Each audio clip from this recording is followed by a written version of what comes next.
I record this so future generations may understand what the human race did to survive.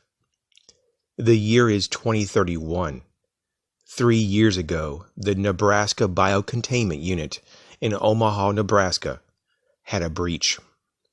This breach involved a mutated strain of Ebola, one never seen before. In the interest of national security, the United States Centers for Disease Control agreed to take the subject from the Congo to the Nebraska Biocontainment Unit.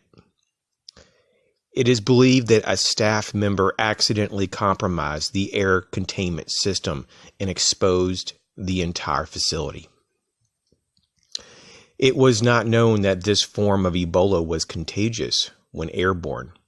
Symptoms started to emerge within 26 hours, and within 72, the entire community was affected. A quarantine of Omaha was in progress when the disease was found in Dallas, Texas, only days after the accident.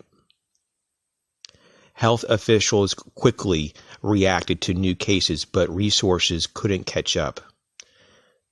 Over the next 3 months, the majority of North America was affected.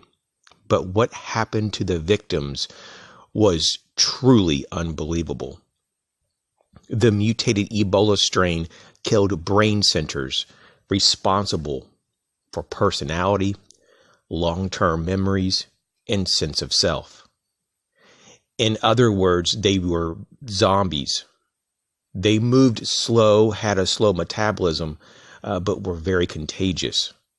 They would attack the non-infected mainly through biting, and some zombies would eat others when desperate for nutrition.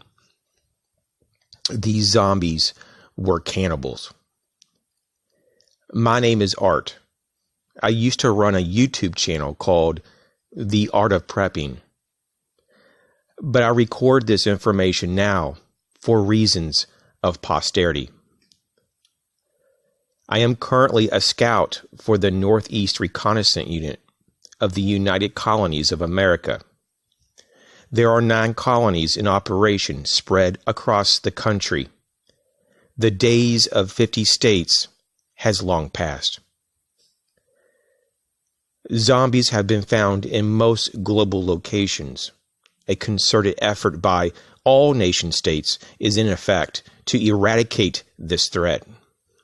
I now want to show you my gear loadout that I use to scout zombies while on missions within the Northeast Reconnaissance Unit, a militia outfit under orders from the United Colonies of America.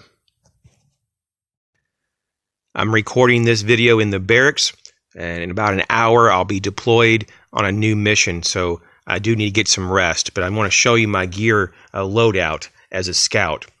First, they issue some just plain hearing protection. Nothing fancy. I wish we had electronic hearing protection, but it's been 3 years now since we've been in a more civilized situation.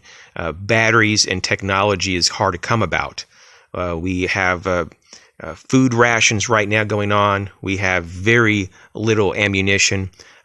Just overall, health supplies, medical supplies is in short supply everywhere. I do have a face mask. Talking about clothing, though, real quick, all of our clothing is treated so that zombies can't smell us.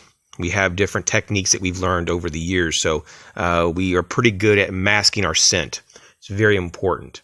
Also, we do try to stay in shadows and not move fast when we get closer to locations where we do believe there's zombies. We don't want to alert them of our location. Now, I just want to show you my rig for the most part here and what a scout carries. This is very different, though, than someone that is in the regular infantry militia. They actually carry pretty much twice the amount of ammunition, and they carry rifles that have select fire, so they can fire more than one round when you pull the trigger. I'm just issued an AR-15. That's all that they had left. it was pretty much just a recycled civilian AR-15, and also they had a Glock 17, so they issued that to me. A lot of people are issued just a variety of handguns, SIG. Some people are issued Beretta. It just depends. We don't really have a set, set of criteria. In fact, we can't really be too picky. We do try to stick with 9mm just so we can have some uniformity.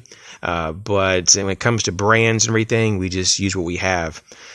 So we have a rifle, at least if you're a scout, and we work in pairs. So if you're a scout, you have a buddy, a partner, and you do things together. In fact, in the military, there is no position that you do anything by yourself. It's just too dangerous when you're outside of the secure compound. So you have your rifle if you're a scout, you have your sidearm, and all that we're given as a scout is 3 spare magazines for both the rifle and the handgun. So that's what we have here. And I was lucky to get some P-mags. So these are second generation P-mags. Awesome. Now, if all else fails, you could use your fighting combat knife. This is an Ontario knife. It's a really nice knife. I lucked out getting this. They just ran out right after I was issued this, so good for me, right? For morale, I keep my Molon Labe patch there, just to kind of give me a little ump, when I get down. Got some chem lights here.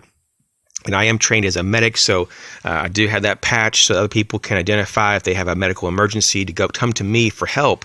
And I have the big medical pack.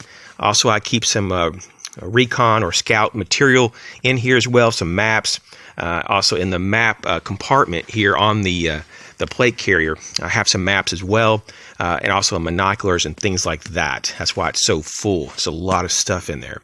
I do want to say that on this particular plate carrier, I took the plates out because at this particular point, the zombies are not smart enough to figure out how to use a firearm. So they're not shooting back at us yet. So because there's so few humans that are out and about, we're not really in a high-risk situation of being shot at. We're more at a risk of being bitten by zombies. So this is kind of what the kit here, the plate carrier looks on the front. You do see here's a microphone because there's a radio. That's a radio that's a dual band. It's a VHF and UHF radio that goes back to command. Has about a 5.5 mile range. And what I typically use though with my partner though, especially if we're moving around a building and we have to kind of break up for a moment and I go one direction and they go another, I have this short range UHF little walkie-talkie, and it's rechargeable. So it works just great. You can just plug it into a solar panel and there you go. So I'm going to pause the video for a moment and just reorient this plate carrier so I can show you another aspect of the plate carrier. This is the back side of the plate carrier, just for morale and also to identify my particular, I guess you want to call it platoon or group. We don't really have a lot of use of military terms. We're more of a militia than anything else, but we do have this patch here as a morale patch and to identify our group. So here is the radio that we use as our primary radio to command. We also have this water bottle, and I keep a stainless steel water bottle in there, and sometimes miscellaneous things in this front pouch. Right now the front pouch is empty. I'm going to put some just various some snacks in there before I leave on my next mission. Sometimes back here I do put a hydration bladder. We do have those that can attach. I have mine off right now. I've been trying to clean up the pack. Sometimes, you get dirt and grime and you sweat on it and it's just miserable. And so we have to be very mindful not to attract attention from various scents. So we have to always keep our gear very clean. Over here, though, that's behind the firearm. So you can see the firearm here. There is a set of 2 pouches I have here is a flashlight. And I always keep the flashlight on its lowest setting. And on this one, it has a memory, so it goes back to the last setting that you have. And I keep it on the lowest setting. So if I ever have to use the light and I turn it on, I don't want to get an unwarranted attention by those zombies. Also, in this particular pouch here, I have a Leatherman Multi-Tool. I was lucky that was one of the last ones they had when they start issuing those. And so it's like pretty much brand new. It's awesome.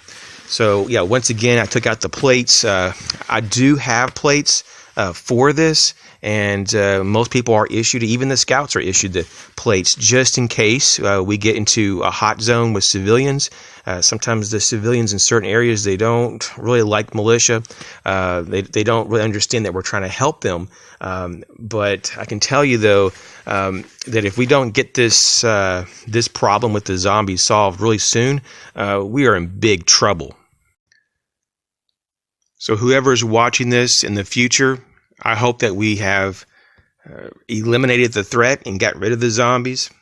I just wanted to show you what I have at my disposal. In the near future, it is very possible we will run out of ammunition, possibly. We are in dire critical need for supplies, even first aid.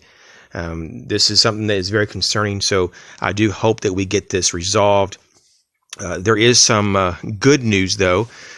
At the time of filming, though, France and parts of Spain has cleared large zones, and they're calling them zombie-free zones. And so this is a very, very good bit of news.